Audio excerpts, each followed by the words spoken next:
12장은 남유다에 대한 이야기였습니다. 13장에서 북이스라엘로 무대가 바뀝니다. 아합 가문을 몰살시킨 그렇게 예후의 후손인 아들 여호아하스와 손자 요아스가 이스라엘의 11대와 12대 왕으로 통치한 내용과 또 선지자 엘리사의 마지막 예언과 죽음이 기록되어 있습니다. 열왕기라고 말을 하면 왕들, 여러 왕들의 통치를 보고하는 역사 기록이라고 할 수 있습니다. 그런데 그 열왕기의 주제는 선지자들을 통해서 말씀하시고 백성들의 삶을 돌보시는 하나님이 그 주제라 말할 수 있습니다.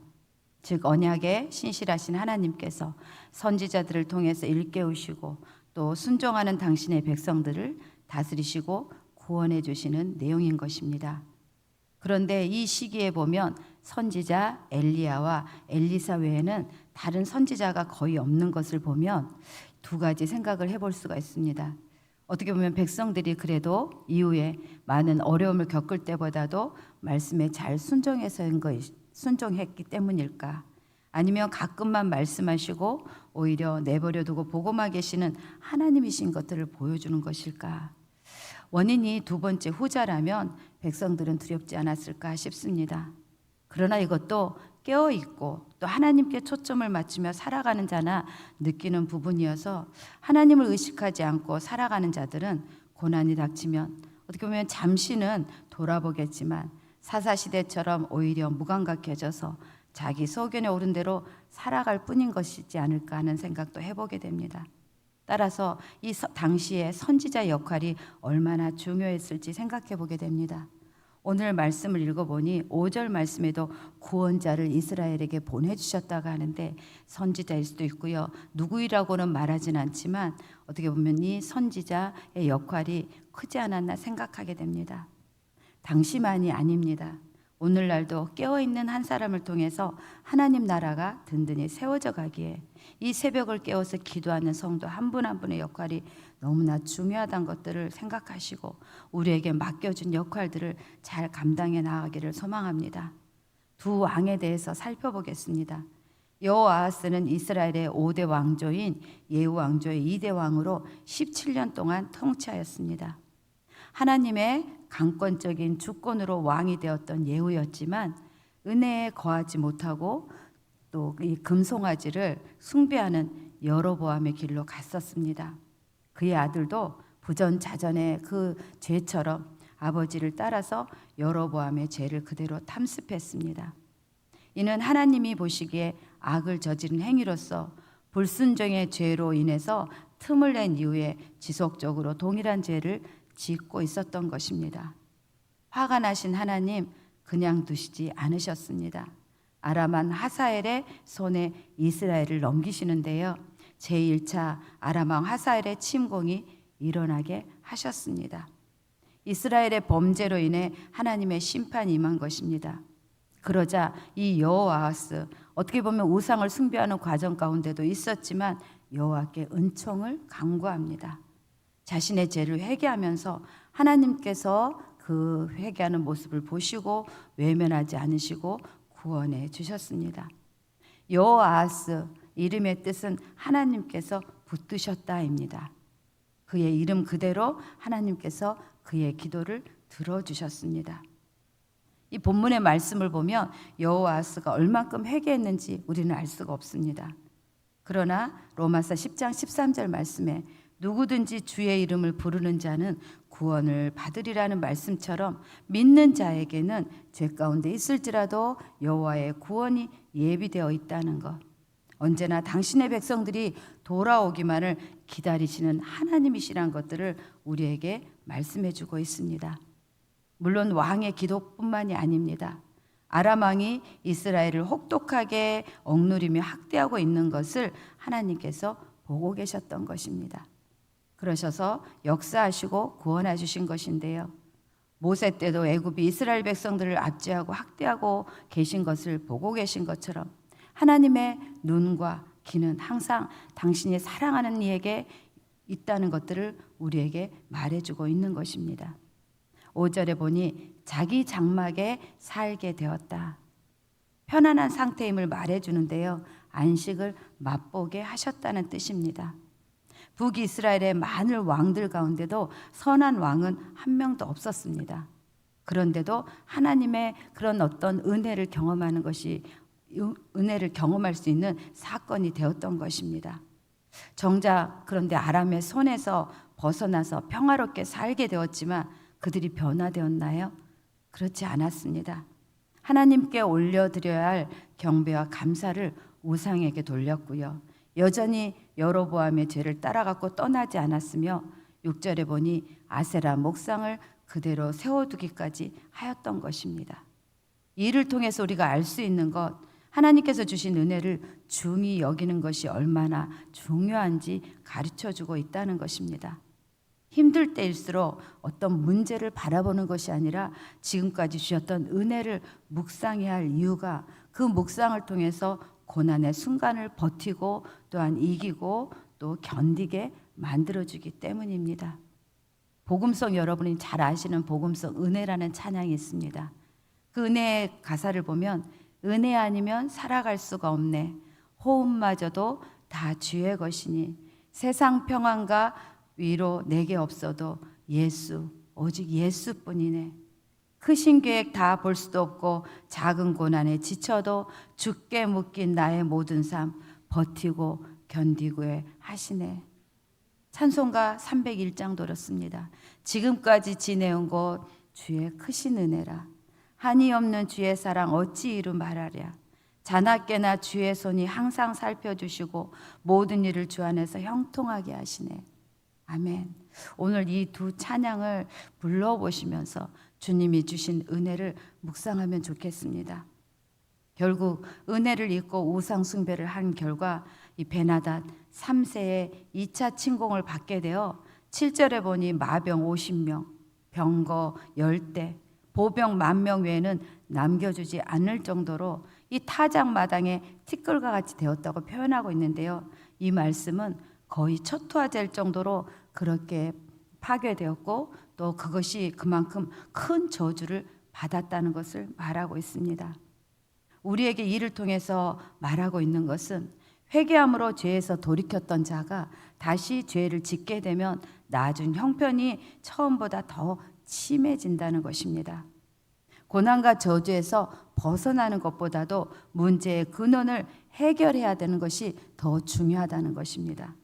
그래야 이후에 비슷한 시험이 오더라도 이길 수 있게 되는 것이고요. 우리 내면 깊숙이 숨어있는 죄가 또다시 우리를 넘어뜨리고 호시탐탐 우리를 쓰러뜨려 기회를 노리고 있기 때문에 우리의 문제점을 돌아볼 수 있는 그 시간을 가져야 한다고 말하고 있다는 것입니다.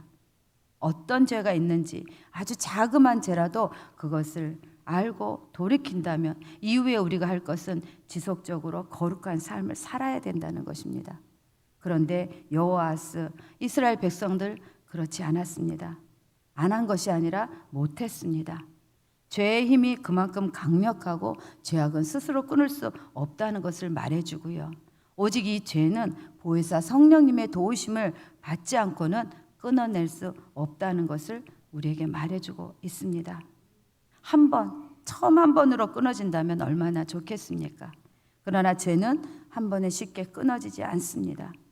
이미 조상 때부터 알게 모르게 흘러들어왔던 많은 죄, 우리가 끊을 수 있는 것은 말씀과 기도를 통해서 또 이기는 싸움을 조금씩이라도 매일 해야 결국은 우리 안에 이겨낼 힘이 길러짐으로 결국 이기며 승리하게 된다는 것입니다. 전 시대를 통틀어서 가장 위대한 기도의 전사 중 한 사람이 있습니다. 바로 독일 모라비아 교회 주교였던 진첸도르프 백장입니다. 독일을 사회 개혁을 일으켰던 그런 주교였는데요. 이 주교 같은 경우는 30개 이상의 마을 공동체를 만들었습니다. 그 마을 공동체에게 경건과 기도를 강조했습니다. 그들의 공동체의 이름은 헤른후트라고 하는데 주님이 보호하신 곳이라는 곳입니다. 이 공동체를 1772년에 세웠습니다. 이들이 이 공동체를 이 진첸도르프 백작에 세우면서 한 것은 100년 동안 쉬지 않고 기도하는 시계 운동이란 그런 운동을 시작했다고 합니다. 과연 이들이 처음부터 이 기도 시계 운동을 시작했을 때 어떤 효과가 바라 나타났을까요? 그렇지 않았다고 합니다. 5년 동안 특별한 영적 능력을 발휘하지 않았고 오히려 불화와 말다툼으로 인해서 더 분열하는 것들이 일어났다고 합니다. 과연 자신들에게 부흥이 일어날 수 있을까라고 의심도 들었고요. 그럼에도 불구하고 기도하자. 그 진첸도르프와 공동체 사람들이 그렇게 기도하고 애쓰기로 다짐한 이후에 마침내 부흥이 일어나서 불화가 사라지고 회심하는 사람들이 생겨났다고 합니다. 이후에 모라비아 선교사들이 전 세계로 파송되었고 이 선교사를 통해서 전 세계에 부흥이 일어났고요. 이들의 그런 강점이라고 하면 그리스도를 전하기 위해서라면 자신을 노예로 팔았고 기도하고 금식하는 삶이 버거울 때도 있었겠지만 당시 기록에 보면 세계에서 가장 행복한 사람들이었다고 말을 합니다. 이들의 시계운동, 이것에도 열심이었듯이 또 이 헤르누트 공동체에서 시작한 것이 있습니다. 바로 로중이라고 하는 것인데요. 이들이 만든 것이 성경 묵상집입니다. 진첸도르프 백작이 저녁 모임에서 찬양을 부른 후에 다음 날을 위해서 성경 구절을 사람들에게 주었는데요. 이 15,000개의 성구를 담은 55권의 성구책을 만들어서 그 가운데서 제비를 뽑아서 하루 생활 지침으로 삼았다고 합니다. 어떻게 보면 우리가 성구 영신 예배 때 말씀을 뽑는 것이 그거에서 연관되지 않았나 생각이 되는데요. 하나님이 함께 하신다는 확신, 전적으로 하나님을 의지라는 뜻에서 저녁마다 제비를 뽑고 그 구약의 한 말씀, 또 그 말씀을 이해할 수 있는 신약의 한 말씀, 기도문, 그것들을 또 읽은 성경들을 365일 들어있다고 합니다. 작년 기준으로 68여 개의 언어로 번역되어 있고요. 우리나라도 매년 이 로중이라는 그 말씀집이 번역되어서 판매되고 있습니다. 저도 비록 제가 쓴 글은 아니지만 이 로중과 같은 말씀을 3년째 제가 또 담당하는 일부 성도님들에게 보내고 있습니다. 때로는 그 당일의 말씀이 자기를 또 낙심했던 마음에 힘을 주고 다시 한번 일어서는 계기가 된다고 말을 할 때는 이것이 어떻게 보면 매일 보내는 일들이 힘들지만 삶을 이겨낼 수 있는 귀한 말씀이 된다는 것들을 제가 또 경험을 하고 있습니다. 이 헤르누트 공동체를 통해서 우리에게 말하고 있는 것은 기도와 말씀이 얼마나 중요한지, 바로 효과가 나타나지 않지만 100년 동안 쉬지 않고 꾸준히 기도한 결과 공동체가 회복되고 하나님 나라가 확장된 것을 보면 자신만을 위한 기도가 아니라는 것을 우리가 알 수가 있습니다. 하나님 나라를 위해 시계 기도 운동을 했다는 것이 얼마나 대단한지, 이후에는 또 수많은 선교사를 파송할 정도로 힘 있는 기도였다는 것들을 우리가 알 수가 있습니다. 우리에게도 말씀합니다. 죄를 끊기 위해 끊임없이 죄를 아뢰는 일을 우선적으로 해라. 회개만이 살 길이고 하나님의 긍휼을 입는 유일한 길이라고 말씀하고 있습니다. 그렇게 회개 기도를 통해 또한 말씀을 읽음으로 인해서 하늘의 능력을 받고 이기는 싸움을 하게 되는 것이고요. 한 걸음 더 나아가 나라와 또 우리 교회와 구원받은 영을 위해 쉼없이 기도하는 믿음의 거장으로 우리를 하나님께서 만들어 나아가신다는 것입니다. 여호아스가 통치하던 17년 사사시대처럼 범죄하고요. 그로 인해서 징벌을 받자 하나님께 부르짖고 또 다시 한번 안식이라는 구원을 그렇게 경험하는 사이클이 악순환처럼 역시나 되풀이 되었습니다. 아버지 예후에게 하나님께서 왕조가 4대를 이으리라는 약속을 주셨기에 전멸당하지는 않았지만 결국은 비참함을 겪어야만 했던 것입니다. 약속하신 하나님 꼭 지켜가시는 것들을 우리가 기억하고 우리에게도 하나님 죄를 분별할 누군가 이길 힘을 주셔서 하나님 뜻대로 순종하는 삶을 살도록 우리가 오늘도 기도하면 좋겠습니다. 예후의 죄 여호아스에게 이어졌습니다. 여호아스의 죄 아들인 요아스에게도 이어졌습니다. 부전자전의 죄가 계속 이어지는 것을 보는데요. 금송아지를 숭배하는 여로보암의 죄를 그대로 따라했기에 요아스는 여호와 보시기에 악을 행한 자라고 평가받고 있습니다. 열왕기 저자의 개인의 평가가 아니라 바로 왕들의 평가 기준은 하나님이 보시기에 어떠했냐라고에 따라서 악한 왕과 정직한 왕으로 나누게 되는데요. 요아스는 이렇게 하나님 보시기에 합당하지 않는 자라고 이렇게 성경에 기록되어서 오늘까지 우리에게 오고 있습니다. 우리에게도 사람의 평가에 마음을 빼앗길 것이 아니라 하나님께서 우리를 어떻게 보시는지 그것들을 묵상하는 삶이 되었으면 좋겠습니다. 우상 숭배로 아람에게 고통과 또 굴욕적인 패배를 당하는 것을 요아스 왕도 직접 어떻게 보면 보고 겪었을 터입니다. 그러나 여전히 같은 죄를 지었다는 것, 죄는 이렇게 가르쳐주지 않아도 쉽게 이어진다는 것을 우리가 알 수 있습니다. 부모는 자녀의 거울이라고 했습니다. 그대로 보고 배우는 것들을 알 수가 있는데요. 믿음은 과연 어떨까요? 믿음도 그렇게 보고 배우기를 원하지만 정작 믿음이란 것은 오히려 보고 배우는 것이 부족하지 않나, 그것 갖고는 되지 않는 것들을 우리가 생각하게 됩니다. 그만큼 믿음은 반드시 부모님의 가르침, 헌신, 또 노력이 뒤따라야 한다는 것들을 우리가 기억하고 오늘도 자손에게 하나님의 말씀을 경외하고 기도하며 사는 삶이 얼마나 중요한지를 가르쳐주는, 그렇게 노력을 통해서 하나님을 경외하는 믿음의 유산을 자녀에게 넉넉히 주는 부모의 역할을 감당하는 복된 하루가 되기를 축복합니다.